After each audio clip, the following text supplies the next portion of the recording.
नाज़रीन अस्सलामु अलैकुम वरहमतुल्लाहि वबरकातुहू। मैं हूँ आपका मेज़बान अंसार अजीज़ नदवी और आप मेरे साथ देख रहे हैं सीधी बात।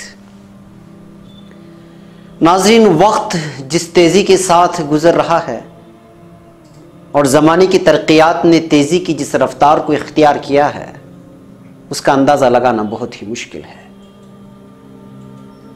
गुज़रते अयाम के साथ इंसान बेहतर से बेहतर की तलाश में सरगर्दा है और इस बेहतर की तलाश में कितनी दूर निकल गया कि अब वो हर चीज़ खड़े खड़े, बैठे बैठे और लेटे लेटे हासिल करना चाहता है। इंसान तरक्यात की इस दौड़ में मुड़कर नहीं देख रहा है, कहीं बस भागे जा रहा है, भागे जा रहा है, न जाने उसकी मंजिल कहाँ है। इस नए दौर की एक तरक्की है जिसका नाम है करेंसी। जी हाँ, करेंसी। वक्त के साथ करेंसी भी अपने हालत में और कीमत में तब्दीली लाती रही है। आप इसका इब्तिदाई दौर देखेंगे, पहले खरीदो फरोख्त का अमल बार्टर सिस्टम यानी एक चीज के बदले दूसरी चीज से होता था। वक्त के गुजरने के साथ उसमें फिर तब्दीली आई और खरीदो फरोख्त सोने चांदी के इवज होने लगी। जमाना बदला, फिर उसमें बदलाव आया। सोने चांदी की जगह एक टोकन ने ले लिया जो सोने चांदी की हैसियत और कीमत रखता था। उसमें और आसानी पैदा हुई। हर मुल्क ने अपनी करेंसी बनाना शुरू कर दिया और इस करेंसी को कागज की यानी नोट की शक्ल देकर उसकी खरीदो फरोख्त का पैमाना करार दे दिया गया। और यही शक्ल इस वक्त भी हर मुल्क में राइज है। अब उसके साथ साथ एक और तब्दीली लाई और वो है प्लास्टिक करेंसी। प्लास्टिक करेंसी यानी आपका डेबिट कार्ड या फिर क्रेडिट कार्ड आप समझ लीजिए, ये प्लास्टिक करेंसी में आते हैं। फिर उसके बाद अब जो तब्दीली लाई या लाई जा रही है वो है डिजिटल करेंसी, या जिसे आप इलेक्ट्रॉनिक करेंसी भी कह सकते हैं। नेट बैंकिंग इसी की एक शाख है। डिजिटल करेंसी और फिजिकल करेंसी ये दोनों एक दूसरे के बजिद हैं, मगर दोनों की कीमत एक ही होती है। डिजिटल करेंसी की तारीख के सिलसिले में हम तहकीक करें तो इस मैदान में सबसे पहले जो नाम आता है वो अमेरिकन साइंटिस्ट डेविड चॉम का नाम आता है। एक कंप्यूटर में बहुत ज्यादा महारत रखता था। उसी ने 1983 में अपने एक रिसर्च में बताया था कि अगर हम फिजिकल करेंसी के बजाय डिजिटल करेंसी को इस्तेमाल में लाएं तो मुमकिन है कि बैंक का दिवालिया होने से बच जाए और मुल्क बहरान से बच जाए। बहरकैफ दुनिया ने इस आइडिया को लिया मगर बहरान से तो बच नहीं पाई, क्योंकि बहरान से बचने का एक ही तरीका है, वो है सूद से पाक बैंकिंग सिस्टम। बहरकैफ नाज़रीन, ये अलग मौजू है बैंकिंग सिस्टम का। मुझे आज दूसरे मौजू पर आपसे गुफ्तगू करनी है। डिजिटल करेंसी के मुख्तलिफ अनवा वो सब के सब बैंक से जुड़े होते हैं, मगर जो मुतनाज़ा करेंसी दुनिया में इस वक्त मुतरारिफ कराई गई है उसको लेकर खुद कई ममालिक मुतमईन नहीं है और वो एक मजहूल चीज है जिसको खरीदा जा रहा है और बेचा जा रहा है, और उसको आप बिटकॉइन के नाम से या फिर क्रिप्टो करेंसी के नाम से जानते हैं। नाज़रीन, तिजारत आप सल्लल्लाहु अलैहि वसल्लम की सबसे बड़ी सुन्नत है और इस सिलसिले में तफसीलात और फिर मसले मसाइल भी उतनी ही बयान किए गए हैं जिसको समझना हम सबको जरूरी है। लिहाजा मैं आपको बिटकॉइन या फिर क्रिप्टो करेंसी की हकीकत बताऊं, वो कैसे बनती है या बनाई जाती है, अपनी तहकीक की रोशनी में आपके सामने रखूं, उससे पहले मुझे आपके सामने कुछ अहादीस आपके सामने रखने होंगे ताकि हम अपनी तिजारत को उन अहादीस की रोशनी में आसानी से समझ सकें। तो नाज़रीन, इब्ने माजा, तिरमिजी, मुस्नद अहमद, इब्ने शअबा, दारक़ुतनी, बैहक़ी और इब्ने हज़म जैसे रिवायत है, इन लोगों से रिवायत शुदा रिवायत है कि अबू सईद अल-खुज़री रज़ियल्लाहु ताला अन्हु से रिवायत है कि आप सल्लल्लाहु अलैहि वसल्लम ने मवेशी के पेट में पल रहे बच्चे को बेचने से मना फरमाया जब तक कि वो पैदा ना हो जाए। उनके थनों में दूध को बेचने से मना फरमाया जब तक कि उनकी पैमाइश न हो जाए। और ऐसे गुलाम की फरोख्त को नाजायज ठहराया जो भाग गया हो, और माले गनीमत को बेचने से मना फरमाया जब तक कि वो तकसीम ना हो गया हो, और सदक़े को फरोख्त करने से मुमानियत की जब तक कि वो हासिल ना हो गया हो, और जो कुछ गौताखोर गौता मारकर लाने वाला हो। तबरानी में इब्ने अब्बास रज़ियल्लाहु ताला अन्हु से रिवायत है कि अल्लाह के रसूल सल्लल्लाहु अलैहि वसल्लम ने अल-मदामीन, अल-मलाक़ीह और हब्लुल हिबाला की तिजारत से मना फरमाया है। अल-मदामीन यानी मादा ऊँटनियों, मादा यानी फीमेल ऊँटनियों के रहम में जो कुछ है उसे कहा जाता है, और अल-मलाक़ीह का मतलब ऊँटों की नस्ल और उसकी खुसूसियत या फिर निस्बत के बदल में खरीदो फरोख्त करना, खानदान बता करके फला फला चीज होती है। और हब्लुल हिबाला कहते हैं जमाने जाहिलियत में अरब में एक ऐसी तिजारत होती थी जिसमें एक शख्स एक ऊँटनी के गैर पैदाशुदा बच्चे के इवज में गैर पैदाशुदा बच्चे को खरीद लिया करता था, यानी दोनों बच्चे पैदा नहीं हुए उससे पहले ही फरोख्त हो गई। इसी को हब्लुल हिबाला कहते हैं। एक और हदीस हज़रत उमर रज़ियल्लाहु ताला अन्हु से रिवायत है कि अल्लाह के रसूल सल्लल्लाहु अलैहि वसल्लम ने गरर फरोख्त को हराम ठहराया, ने गरर तिजारत को हराम ठहराया।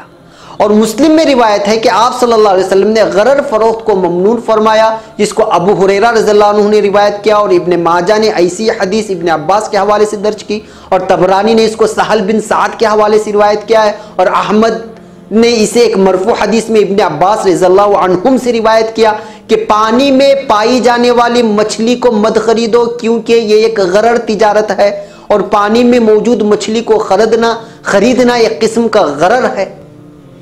और यही चीज आसमान में उड़ने वाले परिंदों पर लागू होती है, हर उस चीज पर जो कि मजहूल यानी अननोन हो और मादूम यानी नॉन एग्जिस्टेंस हो आयद होती है। और इसी तरह भागे हुए गुलाम पर भी यही हुक्म लागू होता है। मुस्लिम शरीफ में एक और हदीस है, हजरत जाबिर इब्ने अब्दुल्लाह रज़ियल्लाहु अन्हु से रिवायत है कि आप सल्लल्लाहु अलैहि वसल्लम ने अल-मुहाक़ला, अल-मुज़ाहना, अल-मुखाबरा और अल-मुआवमा को हराम ठहराया है। मुखाबरा यानी वो तिजारत है जिसमें एक बंजर जमीन एक शख्स दूसरे को देता है और उसमें सरमाया लगाता है, और पहला शख्स फसल में से एक हिस्सा ले लेता है। मुजाहना यानी पेड़ पर लगी ताजी खजूरों को एक अंदाजे के हिसाब से सूखी खजूरों के बदले में फरोख्त करना। मुहाकला खेत में खड़ी फसल को एक रिवायती पैमाइश से फरोख्त करना। मुआवमा यानी वो फरोख्त जो सालों पहले की गई है, वगैरह वगैरह।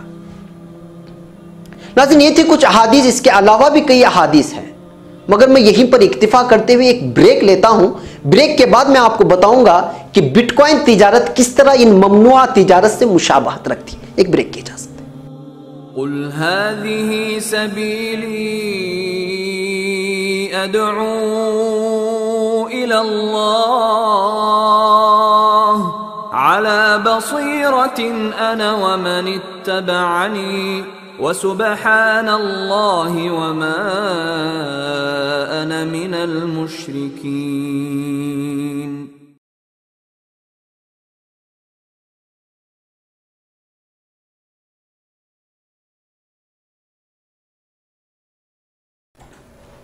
नाज़रीन, इस्तक़बाल है सीधी बात की अनोखी महफिल में।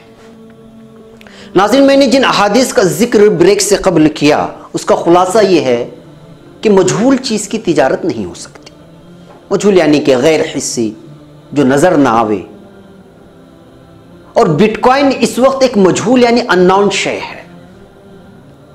मजहूल चीज़ क्यों है, इसको जानने के लिए हमें इसकी तारीख पर नज़र करनी होगी और उसकी असलियत और बुनियाद को पहचानना होगा।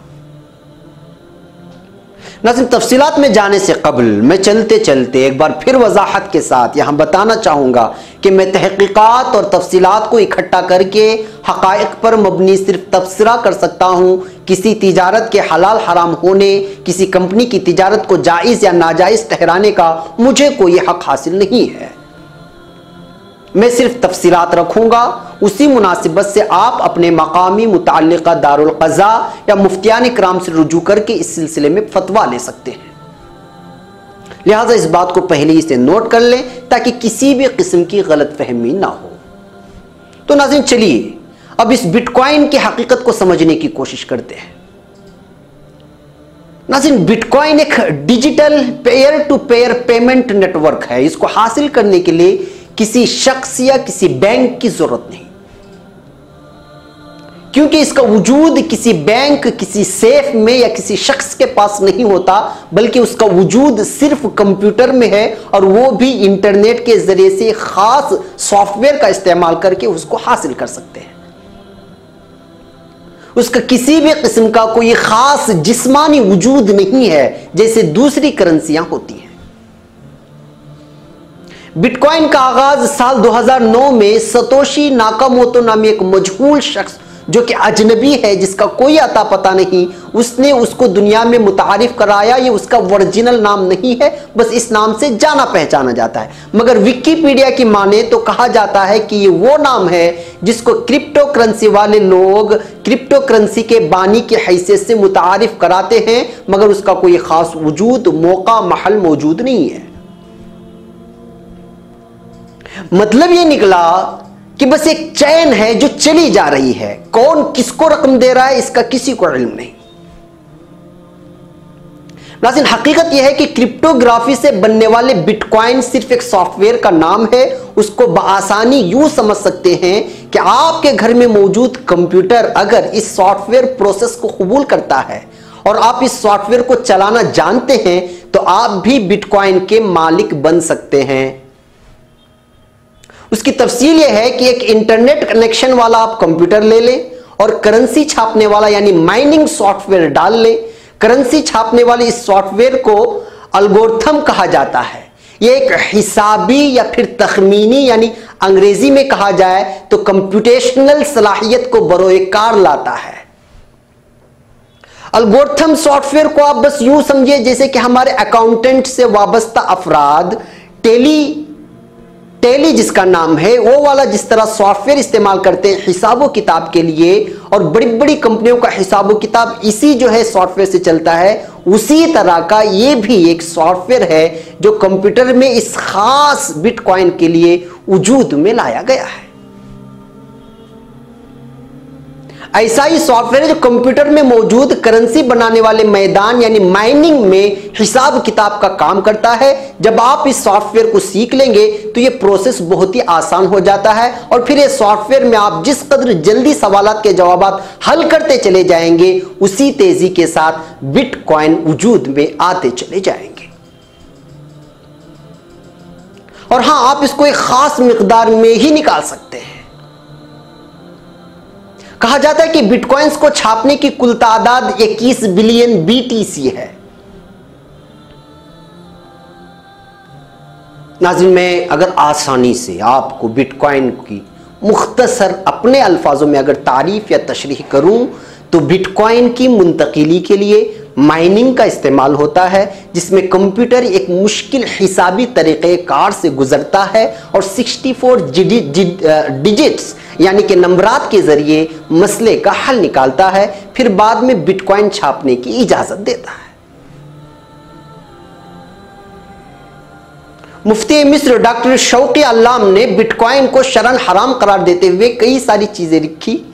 वहीं वो कहते हैं कि वर्चुअल यूनिट्स ठोस असासों की बुनियाद पर नहीं होते और ना ही उनके लिए कोई शराइत या जवाबित लागू किए जा सकते हैं। मरकजी माशी निज़ाम में उन्हें किसी किस्म का माली तहफ़्फ़ुज़ भी नहीं हासिल होता और ना ही कोई अथॉरिटी या अगर उन इदारा वर्चुअल करेंसी की मॉनिटरिंग का पाबंद या जवाबदेह होता है। इसका लेन देन इंटरनेट के जरिए किया जाता है, जिस पर किसी का कोई कंट्रोल नहीं होता और ना किसी किस्म की मॉनिटरिंग की जाती है। नाज़रीन, जाहिर सी बात है कि जिसके बानी का नाम ही फेक और मजहूल हो, उसकी करेंसी कहां तक मजबूत हो सकती है। लेकिन एक जगह मैंने इसके बानी संतोशी नाकामोटो नाम की तफसीलात और फर्द की तहकीक करने निकला तो मालूम हुआ कि सतोशी नाकामोटो एक जापानी रियाजीदान का नाम है और सतोशी रियाजीदान को कहा जाता है। एक खास उनका एक होता है, इसीलिए जो है सतोशी इसका नाम दिया गया। आपको याद होना चाहिए कि 2009 को जब माशी बहरान आया था तो उस वक्त अमेरिका के कई बैंकों का दिवालिया निकल गया था और लोगों को कई बिलियन डॉलर्स का नुकसान उठाना पड़ा था। इस तरह के बहरान से बचने के लिए इस शख्स की जानिब से इस तरह की करेंसी को मुतारिफ कराया गया और कहा गया कि इस तरह बहरान से बचा जा सकता है। नाज़रीन, तमाम तफसीलात के बाद फिर एक सवाल ये पैदा होता है कि फिर मेरे और आप जैसे अफराद इसमें सरमाया लगाकर कैसे कमा रहे हैं, जिसे आमतौर पर कंपनियों के बारे में कहा जाता है कि वो इसमें सरमाया लगाए हुए हैं, और क्या ये मुमकिन है? नाज़रीन, जैसा कि मैंने बताया, दरअसल बिटकॉइन की सॉफ्टवेयर से और इसके माइनिंग सिस्टम से जो लोग वाकिफियत रखते हैं वो दुनिया भर में फैले हुए हैं और फिर अपने अपने वेबसाइट्स और दफातर खोलकर बैठ गए हैं। अवाम से सरमायाकारी के नाम पर रकम लेते हैं, बज़ाहिर लोगों को कुछ और कंपनियों के नाम बताते हैं, जबकि इन कंपनियों का लिंक दीगर बड़े बड़े बिटकॉइन माइनिंग करने वाले अफराद से होता है। माइनिंग एक बहुत बड़ा प्रोसेस है और ये उनके एजेंट से परसेंटेज पर बात करके रकम हवाला कर देते हैं और फिर इस तरह बिटकॉइन की खरीदो फरोख्त के साथ ही मुताल्लिका अकाउंट पर रकम जमा होना शुरू हो जाती है, जो बज़ाहिर तो एक आसान तरीका लगता है मगर एक लंबा प्रोसेस है जिसको जानने की जरूरत होती है। इसीलिए आज आप देखेंगे कि गली गली और नुक्कड़ नुक्कड़ पर इस तरह की कंपनियां खोलकर लोग बैठे हुए हैं, वहां कुछ भी नजर नहीं आता चंद कंप्यूटरों के अलावा। कुछ लोग बैठे हुए होते हैं, महीने हफ्तों में 2 गुना मुनाफा देने का लालच देकर ये लोग सारी रकम ले लेते हैं और फिर दुनिया भर के मुख्तलिफ बिटकॉइन एजेंट्स के दफातर में लगा देते हैं। जो मुनाफा वहां से आता है उसमें से कुछ ग्राहकों को देता है और बकिया खुद रख लेते हैं। अभी कल ही आपने हमारे न्यूज चैनल में बेंगलुरु के इंफ्रा प्लस कंपनी के बारे में सुना होगा। ये कंपनी 2 से 300 करोड़ तक की रकम लेकर फरार हो गए हैं इसके लोग, जहां तक इल्जामात का सामना हम लोगों को मिला है, जो खबर मिली है। जबकि 2 सालों से यह कंपनी बराबर अपने ग्राहकों को 20% मुनाफा देती आ रही थी, मगर अचानक 1 महीने से कंपनी में नुकसान का ये लगाया और फिर कुछ ही दिन में जो मालिक गायब होगा। चूंकि रकम को हासिल करने में एजेंट्स का सहारा लिया जाता है तो ग्राहक जो रकम देता है उसका कोई प्रूफ उसके पास नहीं होता जो आदमी रकम लगा रहा है। लिहाजा पुलिस थाने में शिकायत भी दर्ज करा जाए तो वहां पे प्रूफ और दलील और सबूत और शवाहिद पूछे जा रहे हैं। तो नाज़रीन, सोचिए कौम को लूटने वाले लुटेरे कैसे कैसे दफातर खोल के बैठे हैं और ये एजेंट लोग आम आवाम को फंसाकर लूट रहे हैं और हम लूटने के लिए बैठे हुए हैं तैयार।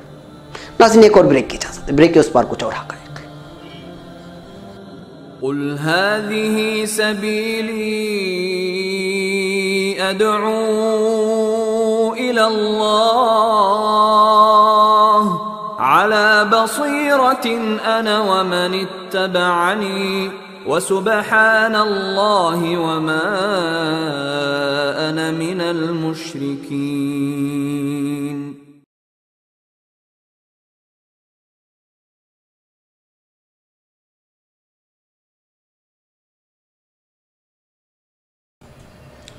नाज़रीन, चलते चलते मशवरे के तौर पर एक बात आप जहन में रख लें कि जिन कंपनियों में आपने रकम लगाई है या लगाने का इरादा है, अगर आप बराह रास्त किसी कंपनी में जाकर लगाते हैं, तसल्ली बख्श जवाब मिलता है और फिर समझ में आने वाला मुनाफा हो और फिर हलाल कंपनियों में सरमायाकारी की जा रही हो और कंपनी भरोसामंद हो तो दिल खोल कर सरमायाकारी करें।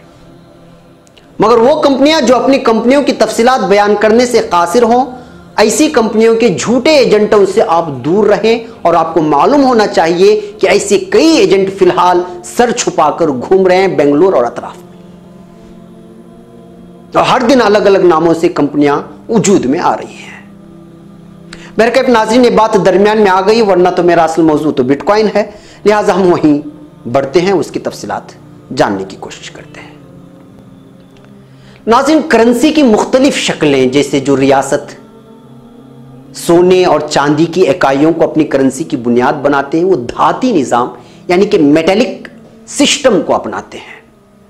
अगर सोने की इकाई को करेंसी बनाते हैं तो वो सोने के मेयार यानी गोल्ड स्टैंडर्ड की इत्तिबा करती है, और अगर वो चांदी की इकाई को करेंसी के तौर पर जारी करती है तो वो चांदी के मेयार यानी सिल्वर स्टैंडर्ड को अपनाते हैं। पेपर का इस्तेमाल करने वाले पेपर स्टैंडर्ड की पैरवी करते हैं। खैर इन सबके अलग अलग मेयार होते हैं और फिर एक आलमी सरमायादाराना निजाम है जिसके तहत उनकी कीमतें मुतय्यन होती हैं और फिर बाकायदा ये चीजें हिस्सी होती हैं जिसके बाइस शरीयत में इन चीजों के बदल खरीदो फरोख्त जायज है। अल्लाह के रसूल सल्लल्लाहु अलैहि वसल्लम ने भी सोने और चांदी की करेंसी यानी कि दिरहम और दीनार को करेंसी के तौर पर कबूल भी किया और नाफिज भी किया था। नाज़रीन, बिटकॉइन के सिलसिले में जो तफसीलात मैंने ब्रेक से पहले रखी और उससे पहले आप सल्लल्लाहु अलैहि वसल्लम की जानिब से ममनू करदा तिजारतों की नौयतों को जो मैंने आपके सामने रखा, उससे साफ वाज़ेह हो जाता है कि बिटकॉइन इन्हीं ममनू करदा गैर हिस्सी और मजहूल चीज से मुशाबहत रखते हैं और रखता है। अब आप उलमा इकराम से और मुफ्तियान इकराम से रुजू हो, फिर इस सिलसिले में मसला दरियाफ्त करें। अब आगे बढ़ते हैं और एक पते की बात आपके सामने मैं रखना चाहता हूं। एक सवाल यह पैदा होता है कि क्या दुनिया में इस वक्त यही एक वर्चुअल करेंसी की शक्ल बिटकॉइन है या कुछ और भी है? जब मैंने तहकीकात शुरू की तो मुझे और भी नाम मिले, जैसे light coin, pair coin, feather coin, world coin, moon coin और डिजिटल कॉइन। ये बाकायदा मार्केट में है पहले से आए हुए, मगर ये सब इतने मशहूर नहीं हुए जितना कि बिटकॉइन मशहूर हुआ। फिर उसके बाद एक और सवाल पैदा होता है कि आखिर इतना ताकतवर करेंसी दुनिया में मुतारिफ कराने के बावजूद उसके बानी का असल नाम क्यों नहीं सामने आ रहा या लाया जा रहा है, और उसके पीछे आखिर वो कौन सा राज है कि बैंक इसको कबूल नहीं कर रहे हैं।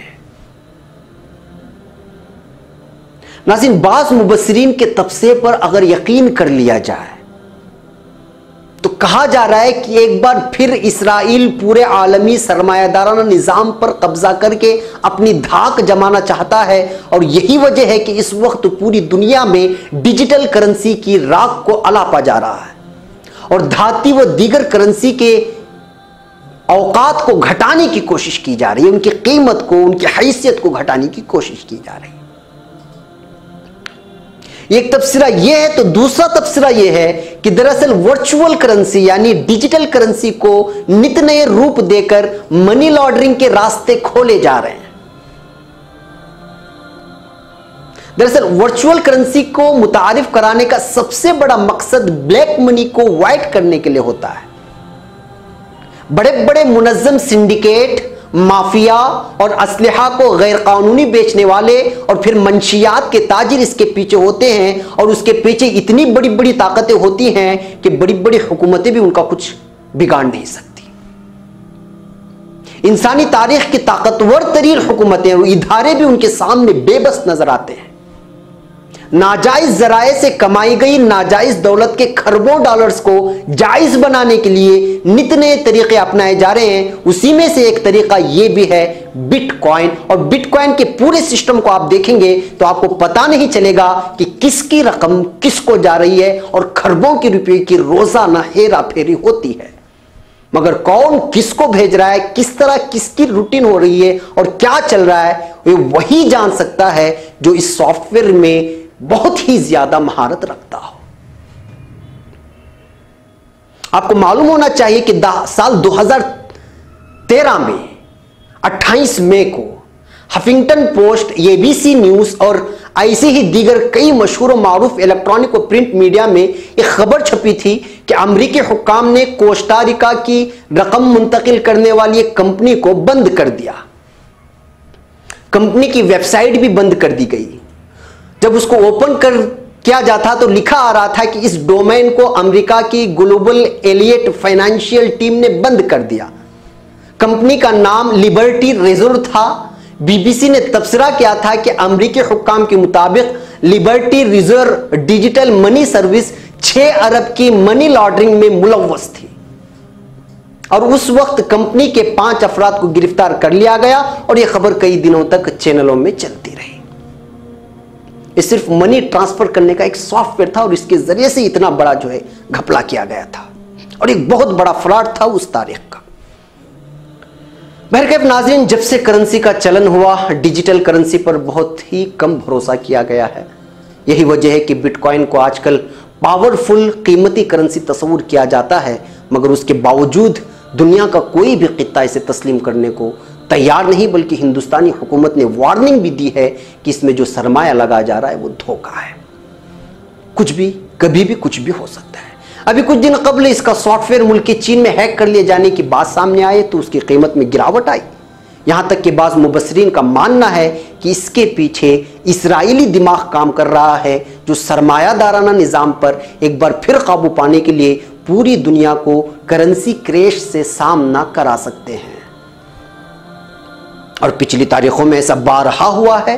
पिछली बार करेंसी क्रैश हुई और फिर अमेरिका के बैंकों का दिवालिया निकला तो उसकी भरपाई के लिए अमेरिका ने इस्लामी ममालिक पर जंग थोपकर अपने हथियारात की फरोख्तगी शुरू कर दी और इसकी भरपाई करने की कोशिश की जो उसको नुकसान पहुंचा था। बहरकैफ नाज़रीन, ये भी एक बहुत लंबा और अलग मौजू है, इस पर कभी गुफ्तगू होगी। मैंने बिटकॉइन के सिलसिले में जितनी तफसीलात इकट्ठा की वो आपके सामने रखने की भरपूर मैंने कोशिश की है। मुमकिन है इधर उधर हो सकता है, अब आप पर है कि आप कंपनियों में सरमाया लगाने से पहले पूछेंगे या कंपनियों के बारे में या नहीं, ये आप पर है। बस मेरा तो पैगाम है, आप तक पहुंचाना, फैसला लेना आपकी जिम्मेदारी है। कुल हाज़िही सबीली अदअू इलल्लाह अला बसीरतिन अना व मन इत्तबअनी व सुब्हानल्लाहि व मा अना मिनल मुश्रिकीन।